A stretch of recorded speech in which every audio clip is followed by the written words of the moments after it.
Neemias 1, do 1 ao 4, e o capítulo 2, apenas o verso 5 do capítulo 2.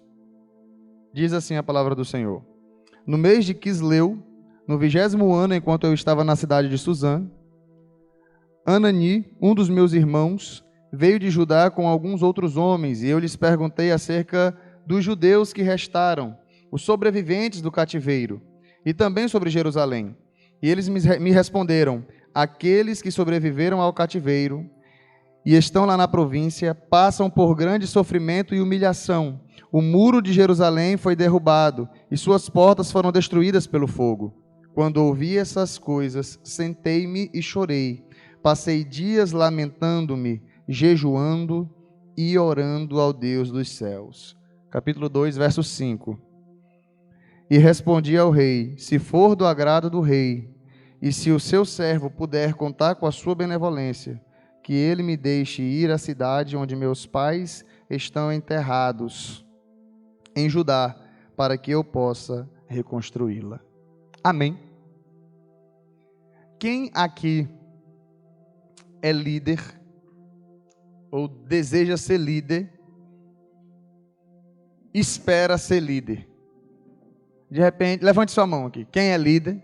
Ah, pastor, mas se você é pai e mãe e seus filhos estão sob a sua tutela, você é líder. Quem aqui é líder? Levante a mão. Olha, apareceu um bocado de líder. Glória a Deus. O que é que te motiva a ser líder? Ou o que é que te motiva a querer ser líder? Aqueles que de repente, não, eu não sou líder ainda. Qual é a sua motivação em liderar? Qual é a sua motivação em querer ser um líder? Eu coloquei essa semana no grupo da igreja uma frase de A.W. Tozer que me impactou bastante.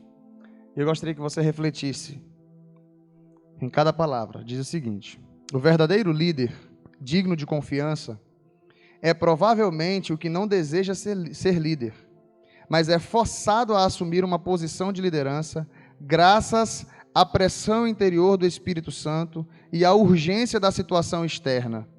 Assim como foi com Moisés, com Davi e com os profetas do Antigo Testamento.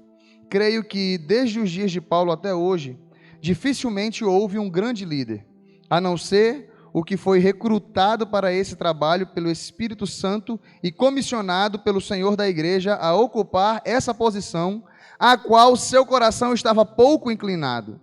Creio ser quase possível aceitar como regra prática confiável que o homem com ambição de liderança não está preparado para liderar. O verdadeiro líder não terá desejo algum de dominar sobre a herança de Deus, mas será humilde, brando, dedicado e inteiramente pronto para ser liderado da mesma forma que lideraria, quando o Espírito deixar claro que apareceu um homem mais sábio e mais talentoso que ele. Forte, né? Nós estamos começando hoje uma série de reflexões sobre o quarto princípio da visão de igreja multiplicadora, que é a formação de líderes. Já falamos sobre oração, já falamos sobre a evangelização discipuladora, já falamos sobre a plantação de igrejas, e hoje nós estamos falando sobre formação de líderes. Se você quiser acompanhar cada uma dessas reflexões, vai lá na nossa playlist no YouTube, tá bom? E você vai ver lá, Aprendendo a Orar com Salmos, a misericórdia de Deus em salvar pessoas, e a última playlist é Sucesso, a continuidade do reino de Deus. E hoje nós estaremos trabalhando sobre esse quarto princípio, a formação de líderes, baseado no livro de Neemias. E o primeiro aspecto é exatamente o que é que motiva o líder, ou qual é a motivação do líder.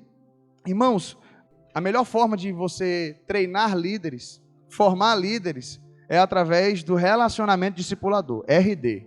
E isso a Igreja Multiplicadora fala muito. Se você for ver os livros, nessa viagem que eu fiz agora para a Conferência Multiplique, 2019, se falou muito em RD, relacionamento discipulador, que é o modelo de Jesus, né? É o exemplo de Jesus. Jesus chamou ali os discípulos, ficou cerca de 3 anos com ele, vida na vida, mostrando como é que tem que ser. Não é dizendo como é que tem que ser, é mostrando como é que tem que ser, fazendo para eles aprenderem. E essa é a melhor forma de treinar líderes. de produzirmos líderes. Eu cheguei assim com um objetivo. Eu quero formar líderes. Só que o livro de Neemias não vai apresentar necessariamente essa característica, mas estaremos vendo outras características importantíssimas, né? Exemplos que devem fazer parte da vida de um líder, e assim nós podemos observar na vida de Neemias. O livro destaca a reconstrução dos muros de Jerusalém em apenas 52 dias. Isso é um marco, isso é um feito extraordinário, e a mensagem principal do livro de Neemias é a renovação da aliança entre Israel e Deus, restabelecendo Jerusalém como a cidade de Deus na terra, um centro de adoração, como havia sido no princípio no reinado de Davi. Então nós vamos ver duas etapas no livro de Neemias. Capítulo 1 ao capítulo 7, a reconstrução dos muros. Capítulo 8 ao capítulo 14, nós vamos ver a aliança e a adoração sendo restauradas, inclusive com a ajuda de Esdras. Mas antes de nós entrarmos propriamente na história de Neemias, eu gostaria de refletir com os irmãos o que foi que levou ao contexto em que nós aqui estamos no livro de Neemias. Jerusalém destruída, muros em ruínas. Nós já trabalhamos aqui o livro de Neemias com o tema Gloriosas Ruínas, né, o livro do pastor Sérgio Queiroz, e nós falamos aqui sobre o contexto de restauração. Foi uma bênção. 21 princípios, falamos aqui por 7 domingos sobre o que Deus tem para fazer nas nossas vidas, e eu tenho certeza que Ele restaurou muitas vidas, restaurou muitos relacionamentos, famílias, naquele período em que nós estivemos ministrando. Mas hoje o foco é liderança. E o que aconteceu com Jerusalém para que ela estivesse destruída e Neemias precisasse sair de Suzã, onde ele estava, na Pérsia, e agora tem que vir para Jerusalém para reconstruir. Vamos lá voltar para Abraão, chamado por Deus, né, para ser uma bênção entre as nações. Abraão, farei de ti uma numerosa nação. A tua descendência será incontável, como as estrelas do céu, como a areia do mar. Abençoarei os que te abençoarem, amaldiçoarei os que te amaldiçoarem. Em ti serão benditas todas as nações da terra. A promessa de Deus a Abraão. E de fato essa promessa chegou até nós hoje, por meio de Cristo. Então o que Deus estava fazendo ali? Pecado do Éden. Agora, Deus vai estabelecer da semente de Abraão um povo que será a representação de Deus aqui na terra. Então, Abraão, aí vem Isaac, vem Jacó. Os 12 filhos de Jacó tornam-se as 12 tribos de Israel. Só que essa família de Jacó, ainda quando eram muito poucos, foram para o Egito. Lá no Egito eles foram preservados, né, porque senão eles iam morrer de fome, e aí a promessa de Deus não iria se cumprir. Então, por isso que Deus fez... Só para você refletir, eu não ia fazer aplicação aqui agora, mas Douglas Gonçalves, ele diz uma coisa: qual é o seu sonho? Aonde você quer chegar? E nós estamos falando aqui sobre liderança, né? Formação de líderes. Esse é o nosso ideal. Quarto princípio, formação de líderes. Vamos falar aqui por 5 domingos sobre isso. O sonho de Deus, ou o seu sonho, na realidade, e os planos de Deus para a sua vida, tem que ser sempre nós e não eu. Qual é o seu sonho? É algo que beneficia apenas você? Se é algo que beneficia apenas você, não é de Deus. E isso é muito forte. Porque quando Deus faz uma promessa para Abraão, eu vejo muita gente fazendo a aplicação das promessas de Deus para Abraão de maneira particular. Deus promete um filho para Abraão. Então, se Deus prometeu um filho para Abraão, durou 25 anos a promessa, o seu carro vai chegar. A sua casa vai. Deus prometeu, vai chegar. É uma aplicação tão pequena diante do que Deus estava fazendo com Abraão, porque a promessa de Abraão envolvia toda a humanidade. Toda a humanidade seria abençoada. Então, as promessas de Deus para a tua vida, elas têm que abençoar outras pessoas além de você, senão será muito egoísta, será muito pequeno.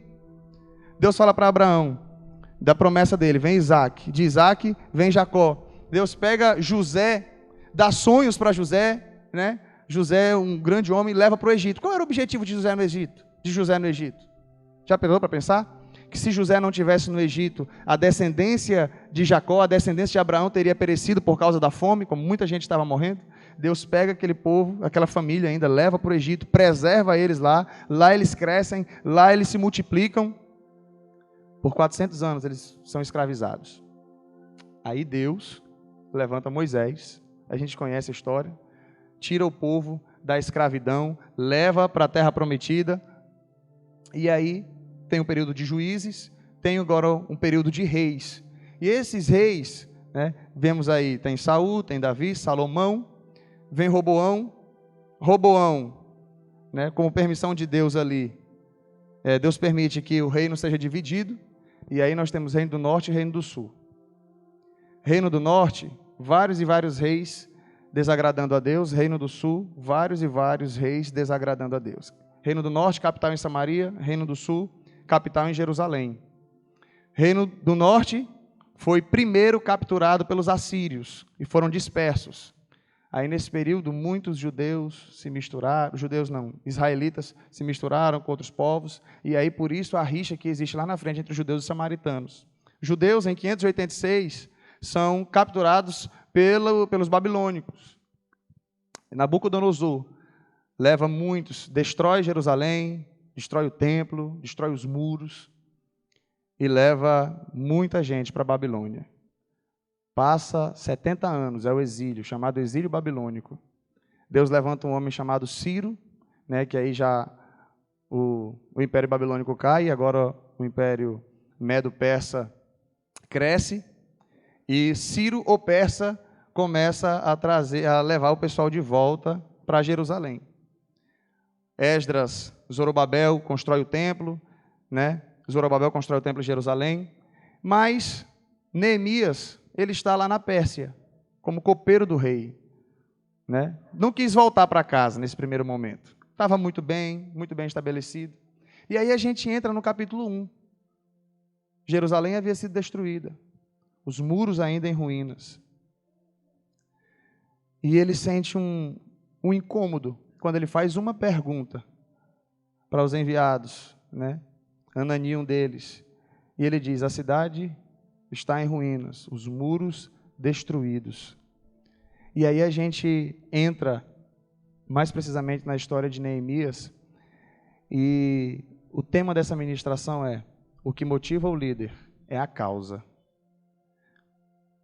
Repita comigo: o que motiva o líder é a causa. A motivação que eu falo aqui não é aquela motivação, eu estou desmotivado, né? Aí a causa me motiva, não é disso. Estou falando a motivação, o propósito, o objetivo. Primeiro, no caso da liderança cristã, nós vamos refletir sobre isso aqui. No caso da liderança cristã, a causa sempre resultará na glória de Deus. Amém? A causa sempre resultará na glória de Deus. Lá em Mateus 5,16 diz: assim brilha a vossa luz diante dos homens, para que vejam suas boas obras e glorifiquem ao vosso Pai que estás nos céus. Quando Neemias ouve que a cidade santa, a cidade de Deus, estava em ruínas, ele chora. A preocupação de Neemias não era status. A preocupação de Neemias, eu vou ser um líder. Por que eu vou ser um líder? Preste bem atenção. Por que eu vou sair de onde eu estou, como copeiro do rei? Né? A segurança do rei estava muito envolvida com a vida e o trabalho de Neemias. Por quê? Embora ele não fizesse parte da área militar, mas como copeiro, tudo que antes do rei comer, ele tinha que comer tudo. Se alguém quisesse envenenar o rei, ele morria primeiro. Neemias morreu. O que foi? Não dá para o rei não essa comida aqui. Estão tramando contra ele. Então, Neemias também tinha estava dentro do palácio, ele já tinha o status. Então, o objetivo dele, ao sair da sua terra, onde ele estava trabalhando, para poder voltar para Jerusalém, não era status. Não era o fato de querer estar acima dos outros. O objetivo de Neemias era a causa. A motivação de Neemias era a causa. Ele chorou, ele lamentou, ele orou. E ele chega diante do rei, no capítulo 2, verso 5. Respondi ao rei: se for do agrado do rei, e se o seu servo puder contar com a sua benevolência, que ele me deixe ir à cidade onde meus pais estão enterrados, em Judá, para que eu possa reconstruí-la. Irmãos, no caso da liderança cristã, a causa sempre resultará na glória de Deus.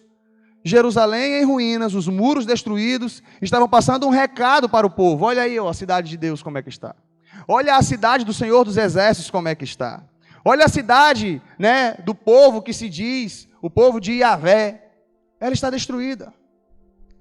E aquilo gerava, claro, um incômodo e vergonha para ele como judeu, para o seu povo como judeus. E o objetivo dele é: vou reconstruir a cidade, vou reconstruir os muros. A causa é a glória de Deus. Eu quero que o meu povo tenha a adoração restaurada, tenha a sua reputação de povo de Deus restaurado. É a glória do Senhor que Neemias está visando. Irmãos, quando eu paro para refletir no que o pastor Milton diz, na apostila que nós temos trabalhado sobre a formação de líderes, ele diz o seguinte: seremos desafiados nessa série de reflexões a pensar sobre liderança. Independente da abrangência, todos somos desafiados a liderarmos algo, mesmo que em nossas famílias. E ao fazê-lo, devemos ser motivados por servir a Deus e abençoar pessoas. Servir a Deus e abençoar pessoas é o resultado da causa. Reagindo de forma positiva quando os resultados não forem os que esperamos, ou quando as pessoas forem ingratas ao nosso trabalho, ou o mais comum, quando tivermos que enfrentar problemas para fazer aquilo para o que fomos chamados. O objetivo da causa é serviço. O nosso objetivo, a motivação do líder é o trabalho. Eu fico observando, lembrando da minha história. Eu até comentei isso com os irmãos alguma vez aqui. Quando eu tinha 18 anos de idade, a gente gravou um CD, minha mãe e eu, Feitos para Adorar. Acho que alguns irmãos ainda têm esse CD, né? Feitos para Adorar. E foi pouco antes de ir para o seminário. A gente lançou o CD em novembro de 2008. Quando foi em fevereiro de 2009, eu estava indo para o seminário, lá no Betel Brasileiro. 18 anos de idade. Eu cheguei no seminário Betel Brasileiro, as pessoas perguntavam assim: e aí, qual é o teu objetivo? Eu quero comprar o Corolla. Era meu sonho. E quando eu gravei o CD, sabe qual era o meu sonho? Ficar famoso. Eu estou confessando isso aqui para vocês, pela primeira vez no YouTube. Motivação da minha mãe não, estou falando da minha. A minha motivação era ficar famoso. E eu pensei assim várias vezes: por que eu estou gravando esse CD? Já tem tanta gente gravando CD. Já tem tanta gente gravando CD por aí, né? Abençoando pessoas e tal. Qual é a minha motivação? E aí, ultimamente, quando a gente começou o canal no YouTube, eu fiquei perguntando: qual é a minha motivação? Qual é a minha motivação? E esses dias, conversando com um pastor muito bom da nossa denominação, bom no quesito uma pregação cristocêntrica, eu falei: o senhor não tem vontade de filmar as suas ministrações e poder colocar no YouTube? Ele: não, eu nunca pensei nisso. Falei: poxa, as nossas ovelhas estão bebendo tanta coisa ruim, uma teologia tão suja muitas vezes, e as ovelhas estão bebendo, e a gente precisa tanto de uma teologia mais sadia, sendo disseminada, sendo pregada, sendo falada, para que a gente possa de alguma maneira tentar minimizar o impacto negativo que tem tido as más pregações. Ele ficou refletindo, né? E a minha motivação, hoje eu reflito, a minha motivação, tem muita gente boa ministrando a palavra do Senhor, glória a Deus por isso. E eu quero poder somar. E eu falo: Senhor, som das minhas motivações, som do meu coração, vê se há em mim algum caminho mau, né? Me faz entender, traz, qual é a minha motivação? Qual é a nossa motivação em querer sermos líderes? E o que eu observo na vida de Neemias é que a maior motivação dele é servir. A motivação de Neemias não é fama, a motivação de Neemias não é status, a motivação de Neemias é uma causa, e essa causa o leva a servir, essa causa o leva a trabalhar, essa causa o leva a dar da sua vida para que o nome de Deus seja glorificado, para que o nome de Deus seja exaltado.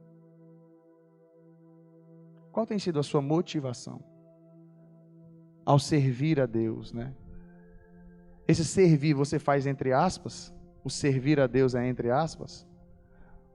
Ou servir a Deus é um servir sincero? Um servir pela causa. Quando eu tenho falado para os irmãos aqui, a gente sempre fala sobre oferta, o dízimo. Você tem que fazer isso pela causa do Evangelho. Não é pensando no que você vai receber em troca. É pela causa. Visão no reino é causa. Pessoas precisam ser alcançadas. Pessoas precisam ser ganhas para Jesus. Isso é causa. Quando você está servindo a Deus, você serve pela causa. Você se entrega pela causa. E não por status.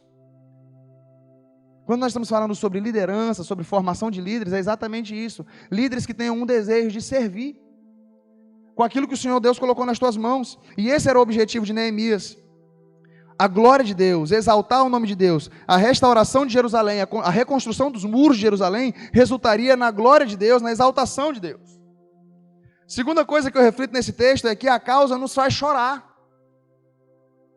A causa nos faz chorar. Capítulo 1 de Neemias, versículo 4, ele diz o seguinte: quando ouvi essas coisas, sentei-me e chorei. Passei dias lamentando, jejuando e orando ao Deus dos céus. A causa nos faz chorar.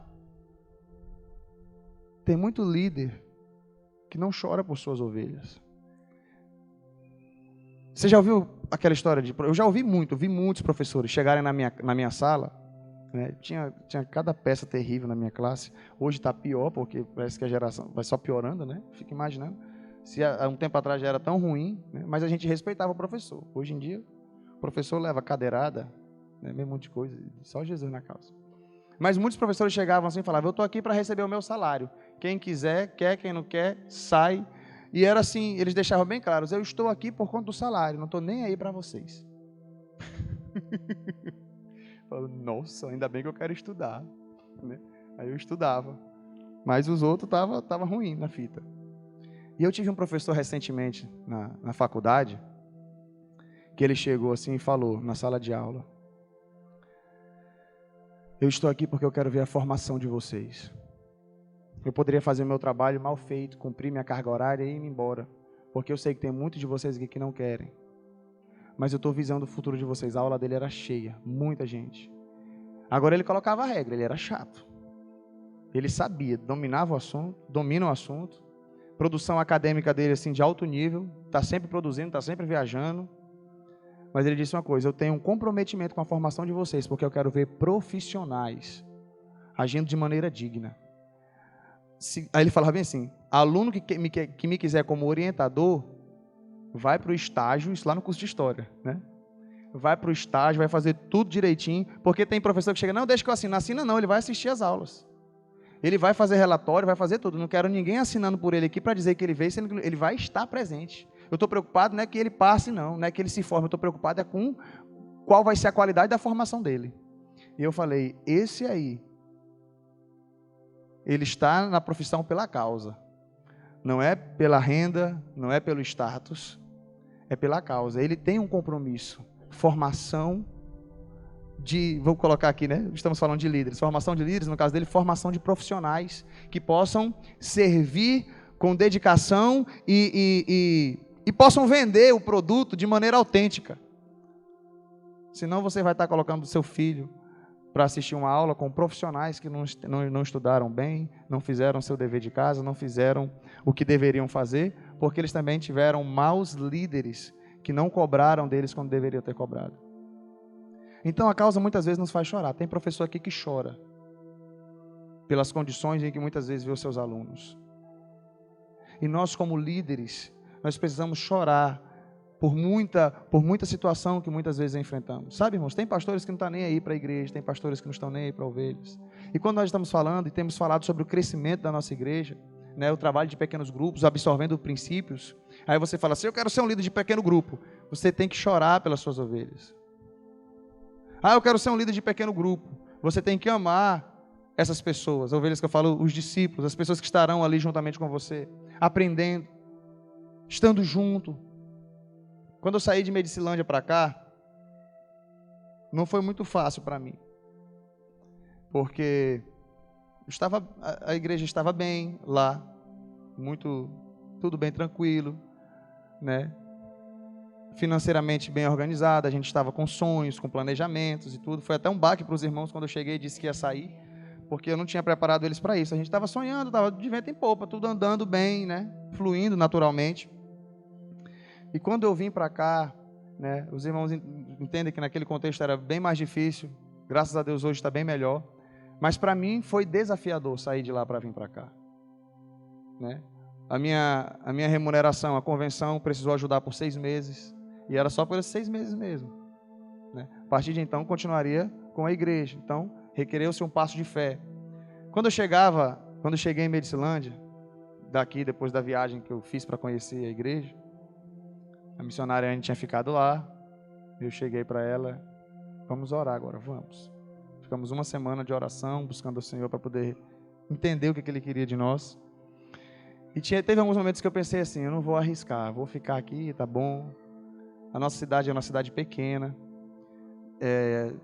Deus estava nos dando graça eu já estava bem conhecido nas escolas, os professores me chamavam para palestrar para os professores, não era nem tanto para os alunos, para os professores, te ministrava, tinha uma certa influência já na cidade, fiquei 3 anos e meio ali. Então eu estava pensando, aqui está bom, aqui eu tenho status, aqui eu tenho segurança, aqui eu tenho sonhos, aqui eu tenho projetos, aqui está bom. Mas quando eu pensava assim, o meu coração fechava. Quando eu pensava assim, o meu coração fechava, como se fosse Deus me dizendo assim, se você fizer isso, você vai estar indo pelo caminho errado, não é o que eu tenho para vocês. Quando eu pensava, Macapá, com todos os desafios, com toda a dificuldade, todas as lutas, o meu coração se abria, eu sentia paz. É assim que Deus fala comigo. Deus tem uma maneira de falar com cada um. E Deus assim falava comigo. Eu cheguei e falei, amor, você vai? Tu não conhece a terra? Não conhece a cidade? Eu falei, não, estou com você. É para aí, vamos.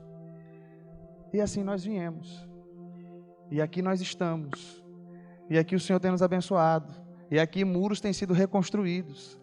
Aqui Deus tem feito coisas tão grandes. Aqui eu tenho crescido tanto. E eu vejo que se eu não tivesse vindo para cá, eu não teria amadurecido tanto como eu tenho amadurecido com as experiências que eu tenho vivido. Porque o Senhor tem feito isso comigo. Eu sei que o Senhor também tem abençoado a igreja.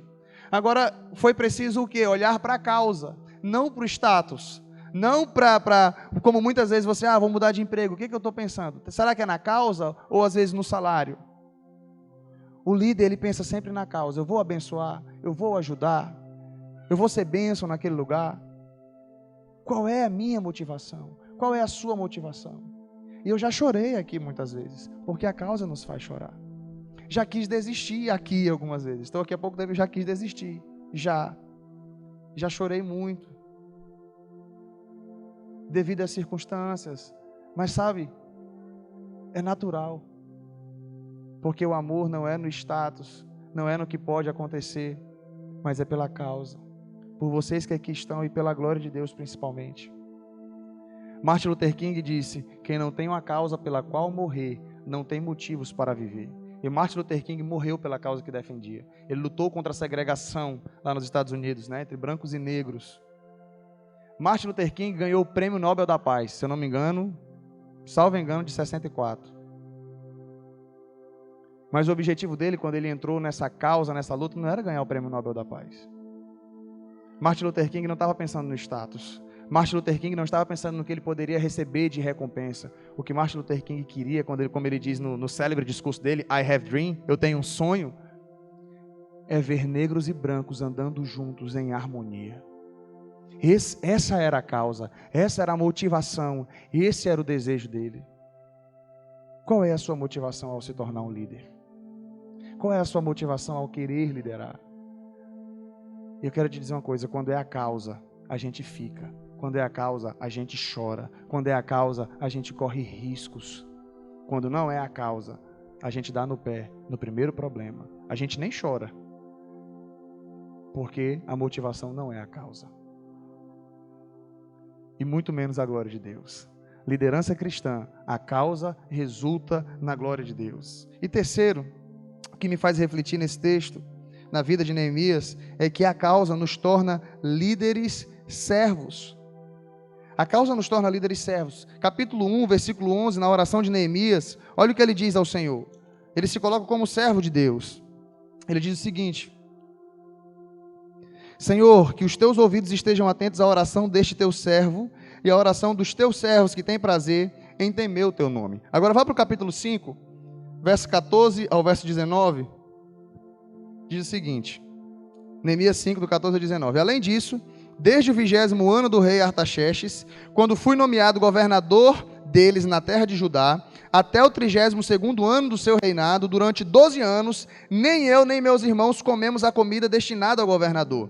Mas os governantes anteriores, aqueles que me precederam, puseram um peso sobre o povo e tomavam deles 480 gramas de prata, além de comida e vinho. Até os seus auxiliares oprimiam o povo, mas por temer a Deus eu não agi dessa maneira. Ao contrário, eu mesmo me dediquei a trabalhar neste muro. Todos os meus homens de confiança foram reunidos ali para o trabalho e não compramos nenhum pedaço de terra. Além do mais, 150 homens, entre judeus do povo e seus oficiais, comiam à minha mesa, como também pessoas das nações vizinhas que vinham visitar-nos.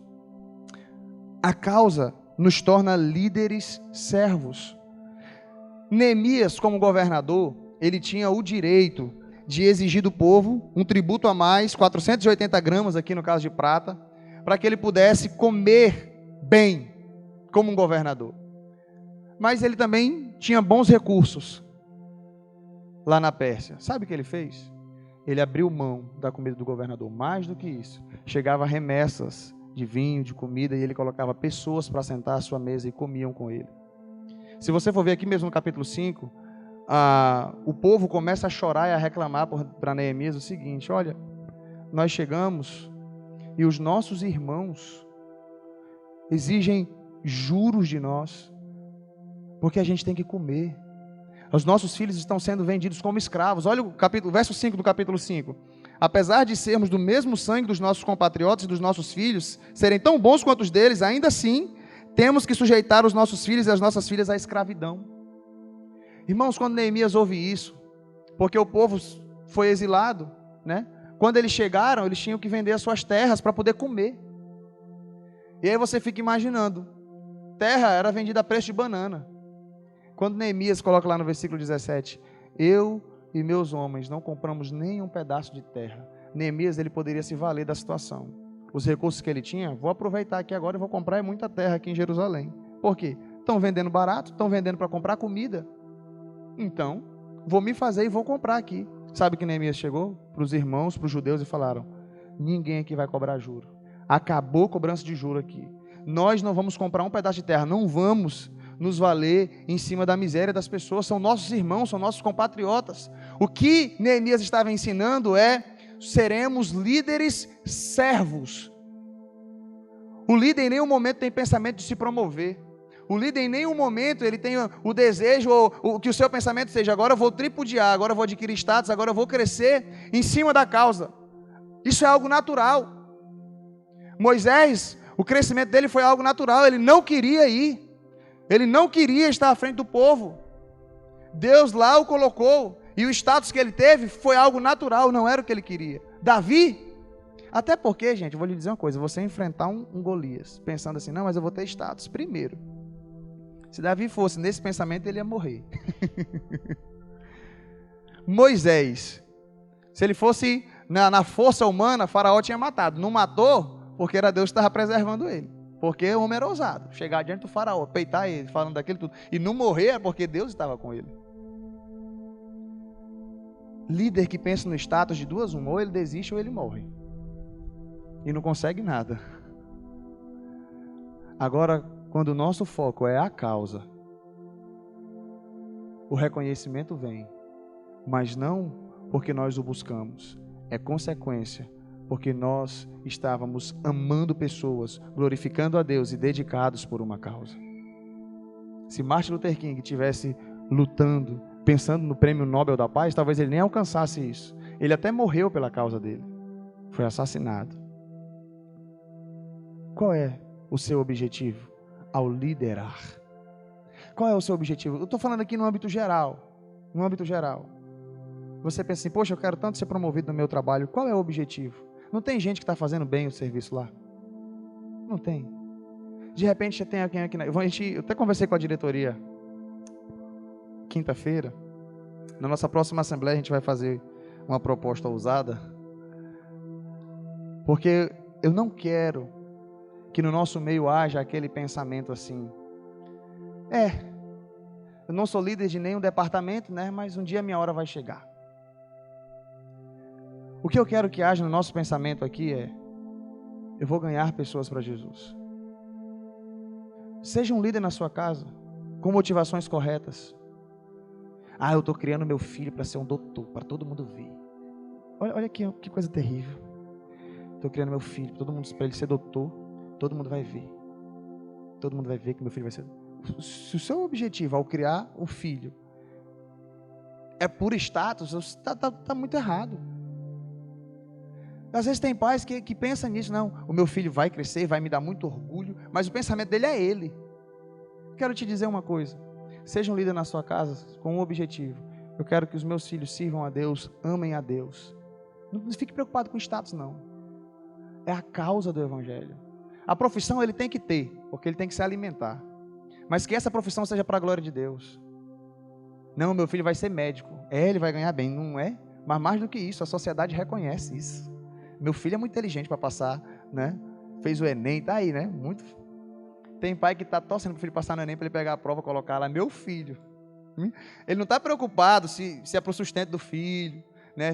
Não, é para mostrar, é para se amostrar. Pastor, o senhor não fala do que o senhor está sabendo, do que o senhor não sabe. Bom, eu sou um ser humano, né? Se eu tenho sentimentos assim, eu imagino que outros também têm. Ou eu sou o único pecador aqui. Irmãos, a reflexão que eu quero que nós tenhamos é: eu não quero ser líder para ficar mostrando para os outros. Eu quero ser um líder pela causa. Se tem gente lá fazendo bem feito, glória a Deus. Se tem pessoas fazendo as coisas bem feitas, amém. Que Deus continue abençoando. Que o Senhor continue fortalecendo o servo dele. Eu fico tão feliz quando eu chego para algum irmão, falo, irmão, tem esse cargo aqui, aí ele para. Aí, pastor, vou orar. Vou orar. Às vezes a gente, quando quando a gente reconhece o peso disso, a gente dá uma tremida na base, né? Mas só que qual é a motivação? Eu creio que a reflexão tem que ser eu vou ser útil? Essa causa é necessária? O Senhor me quer lá? Ou Ele pode levar outra pessoa para lá e fazer um trabalho melhor do que o meu? Porque eu não quero estar onde o Senhor não quer que eu esteja. A grande reflexão que a gente tem que ter, irmãos, não é, será que eu vou dar conta? Glória a Deus, porque você reconhece as suas limitações. Mas ao mesmo tempo, isso também pode ser um orgulho velado, porque eu não quero que a minha reputação esteja em jogo. É melhor ficar quietinho do que fazer feio e as pessoas falarem mal. Às vezes a sua preocupação é só a reputação. Quando não é o status, mas muitas vezes é a reputação. A nossa preocupação tem que ser a causa e a glória de Deus. Se o Senhor te chamou, e você acha que não tem capacidade, mas você entende assim, se é o Senhor que está me chamando, eu vou, porque eu vou na força dele. Assim como Davi foi contra Golias. Agora, se o seu pensamento é só o status, então pense também. Porque de repente você pensa, poxa, eu tenho capacidade para fazer. Mas o Senhor quer que eu vá? Isso vai ser bom para mim, bom para as pessoas que estarão lá? Ou eu vou ser um déspota? Ou eu só estou querendo ir para me amostrar? A gente começa, a reflexão que eu quero trazer aqui hoje para nós, e nós vamos trabalhar na formação de líderes. A nossa igreja, olha só a nossa visão, em 5 anos, 15 bairros da Zona Norte, com um pequeno grupo em cada bairro. No final desses 5 anos, nós queremos ter 3 congregações estratégicas aqui na Zona Norte. Tem irmãos lá do Macapaba que têm dificuldade de vir para cá. Aí, de repente, tem pessoas lá do Brasil Novo, tem dificuldade, né? A gente começar a ganhar vida para Jesus. Pessoas, bairros mais para cá, a gente pode começar a colocar congregações estratégicas e pequenos grupos. Aí nós precisamos de quê para ter pequenos grupos e congregações espalhadas? Precisamos de líderes. Mas líderes com a motivação correta. Líderes com a motivação, com o pensamento de servos. Eu quero servir. E não tirar aquele pensamento de que um dia a minha hora vai chegar. Um dia Deus vai me colocar lá em cima. O seu pensamento é, Senhor, eu quero servir. Se é para 5 pessoas, o Senhor me deu aqui 5 pessoas, que eu dê o meu melhor por essas 5 pessoas. Que eu cuide bem dessas 5 pessoas. Que o Senhor me dê graça, me dê força, eu cuide bem dessas 5 pessoas. Se o Senhor quiser te colocar para cuidar de 10, Senhor, que eu cuide bem dessas 10 pessoas. A minha motivação é a causa, a minha motivação é a glória de Deus. Mas se o Senhor te der 2.000 pessoas, Senhor, que eu cuide bem dessas 2.000 pessoas. Me dê graça para treinar outros líderes que tenham visão, porque 2.000, Deus, eu não consigo cuidar sozinho de 100. A gente está trabalhando nessa formação de líderes. O pastor Josué falou o seguinte, primeira conferência Multiplica que eu fui, a regional aqui. Um pastor cuida bem de 20 pessoas. Razoavelmente de 30. Precariamente de 50. Uma igreja de 70 pessoas, ele cuida precariamente das 50 e 20 ficam esquecidas. Aí você pensa assim, Será que é fácil liderar? Se o Senhor te deu 5 para cuidar, deu o seu melhor.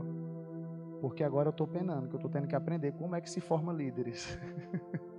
Que a gente tem que trabalhar na formação de líderes com a mentalidade correta para nos ajudar nesse crescimento, nesse pastoreio. Porque eu não consigo cuidar de 2.000 pessoas. Se nós sonhamos em alcançar a Zona Norte e ganhar vidas e muitas vidas para Jesus, eu não vou dar conta de fazer isso. Então nós precisamos de pessoas que tenham essa mentalidade de cuidar de pessoas, com esse pensamento. Com esse pensamento, eu quero servir. Aquilo que o Senhor colocar nas minhas mãos para fazer, eu quero fazer conforme as minhas forças. Não pelo status e nem pelo orgulho também, com medo da minha reputação. Eu recuso com medo de fracassar. Ou então eu aceito só por causa do status. Qual é a minha motivação? Qual é a sua motivação? A nossa motivação é a causa. E no que diz respeito à liderança cristã, toda causa resulta na glória de Deus. Amém? Que sejamos líderes servos. Jesus é o nosso maior exemplo. Eu quero finalizar. Tem uma fala do pastor Milton Monte. Ele diz o seguinte: é comum percebermos que há muitos que desejam ser líderes pelo orgulho do status, pelo desejo de dominar através da posição, por temerem alguma punição de Deus, caso não se dispuserem, ou ainda para compensar sensações de culpa, de forma semelhante aos que recusam ser líderes e influenciar pessoas por medo, comodismo ou mesmo descaso. Diferente disso, Neemias nos ensina através de seu exemplo que servir a Deus e ao próximo são as autênticas motivações de um líder. Servir a Deus, porque tudo o que o líder faz deve resultar em glória a Deus. Servir ao próximo, porque esta é a nossa missão, servir a Deus através do serviço ao próximo. É essa motivação que houve em Neemias, que leva o líder a permanecer firme, mesmo em meio às críticas e frustrações. E a pergunta que eu faço para concluir: o que te motiva a querer ser um líder? Vamos ficar em pé?